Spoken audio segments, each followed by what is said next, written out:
Long term wealth बनाना है। But कौन से म्यूचुअल फंड एक्चुअली काम करता है 7 से 15 साल तक? आज मैं आपको बताऊंगा 8 ऐसे इक्विटी फंड्स के बारे में।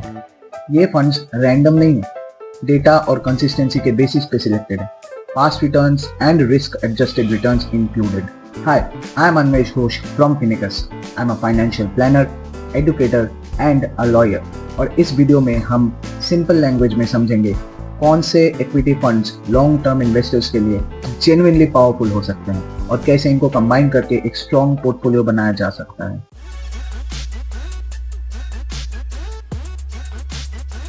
सबसे पहली बात तो ये क्लियर कर देता हूँ कि ये वीडियो स्पॉन्सर्ड नहीं है।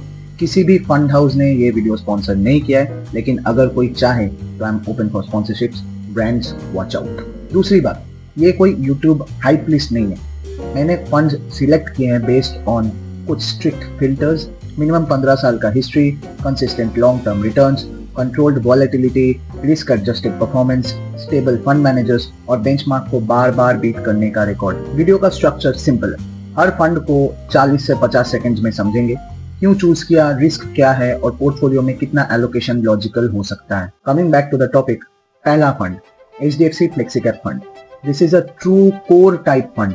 फ्लेक्सीकैप का मतलब सिंपल है, मार्केट जहां अपॉर्चुनिटी देता है फंड वहां शिफ्ट कर सकता है, चाहे लार्ज कैप हो या मिड कैप हो या स्मॉल कैप हो। इसलिए लॉन्ग टर्म इन्वेस्टर्स के लिए ये एक एडेप्टेबल इंजन जैसा काम करता है। Fund strategy gets adjusted with the market cycle. Risk is moderate on the higher side, क्योंकि कभी कभी मिड कैप एक्सपोजर बढ़ सकता है। अगर आप एक ऐसा फंड चाहते हो जो पोर्टफोलियो का बैकबोन बन सके, ये एक स्ट्रॉन्ग कैंडिडेट बन सकता है। Second fund is SBI large cap fund.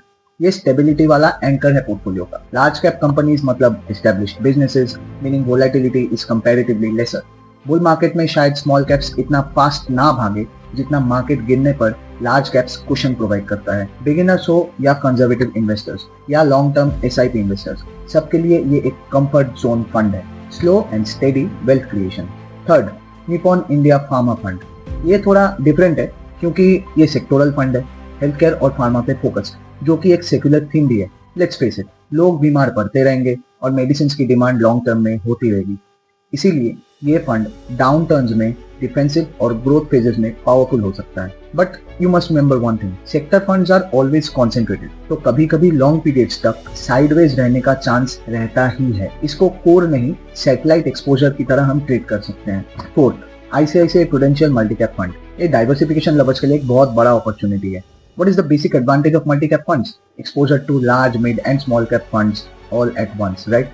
मतलब ग्रोथ भी और स्टेबिलिटी भी, रिस्क बैलेंस रहता है और लॉन्ग टर्म कंपाउंडिंग स्मूथ होती है। अगर आपको मल्टीपल फंड्स ट्रैक करना पसंद नहीं तो ये एक स्मार्ट डाइवर्सिफाइड ऑप्शन बन सकता है।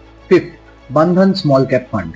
अब यहाँ से ग्रोथ एग्रेसिव हो जाती है। Small caps historically long term में सबसे ज्यादा रिटर्न्स देते हैं, लेकिन स्विंग्स भी सबसे ज्यादा होते हैं। मार्केट गिरता है तो यही फंड आपको सबसे पहले गिरते हुए दिखेगा और रिकवर भी मार्केट के हिसाब से ही होगा। फास्ट भी हो सकता है या जैसे अभी हो रहा है स्लो रिकवरी भी देखने को मिल सकता है। इसीलिए पेशेंस और long horizon is absolutely and undeniably mandatory. ये आपके पोर्टफोलियो में वेल्थ एक्सेलरेटर की तरह काम करता हुआ दिखेगा, बट सिर्फ उन इन्वेस्टर्स के लिए जो वोलेटिलिटी को इमोशनली हैंडल ना करें। स्मॉल कैप में आपको ग्रेड और पैनिक दोनों से दूर रहना है। Sixth, Kotak mid cap fund. Mid caps को मैं पोर्टफोलियो का ग्रोथ इंजन बोलता हूँ।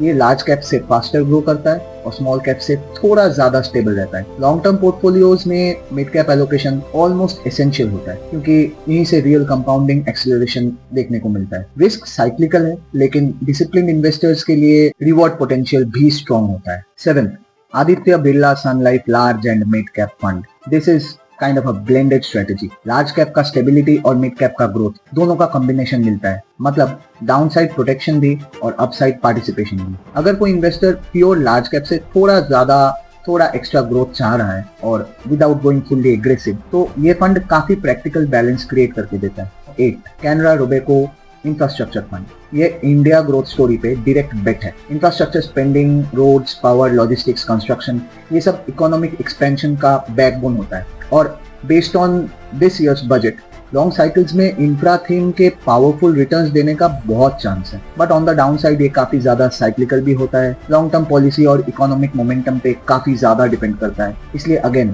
कोर एलोकेशन से ज्यादा इसमें सैटेलाइट एलोकेशन ही लॉजिकल अप्रोच होगा। अब अगर इन सबको कंबाइन करें तो एक सिंपल बैलेंस्ड ग्रोथ पोर्टफोलियो कुछ ऐसा हो सकता है। Core stability funds around half of the allocation, growth drivers जैसे मिड कैप और स्मॉल कैप अराउंड 1/3 और थीमेटिक बेट्स जैसे फार्मा और इंफ्रास्ट्रक्चर रिमेनिंग पोर्शन के लिए। एग्जैक्ट एलोकेशन आपकी एज, इनकम स्टेबिलिटी और रिस्क टॉलरेंस पे डिपेंड करेगा। एग्जीक्यूशन का एक सिंपल रूल है, ज्यादातर इन्वेस्टर्स के लिए एसआईपी बेस्ट होगा क्योंकि मार्केट टाइमिंग का स्ट्रेस ही खत्म हो जाता है, और लमसम तब यूज करें जब वैल्यूएशन अट्रैक्टिव हो या लार्ज कैश अवेलेबल हो, या सिंपली एसटीपी मेथड यूज करें। और सबसे इंपॉर्टेंट बात, हर 2-3 सालों में रिव्यू और रिबैलेंस करना बहुत जरूरी है, और पास्ट रिटर्न्स को तो बिल्कुल ही ब्लाइंडली चेज मत करना। Important disclaimer, past performance future guarantee नहीं होती और ये वीडियो एजुकेशनल पर्पस के लिए है, पर्सनलाइज्ड एडवाइस नहीं। अगर आप पोर्टफोलियो रिव्यू चाहते हो तो कमेंट करो या फिनिकर से कनेक्ट करो। वीडियो हेल्पफुल लगा तो लाइक करो, सब्सक्राइब करो और वो बेल आइकन प्रेस करना मत भूलना। मिलते हैं नेक्स्ट वीडियो में, तब तक invest smart, stay patient and remember there is no alternative to long term investments.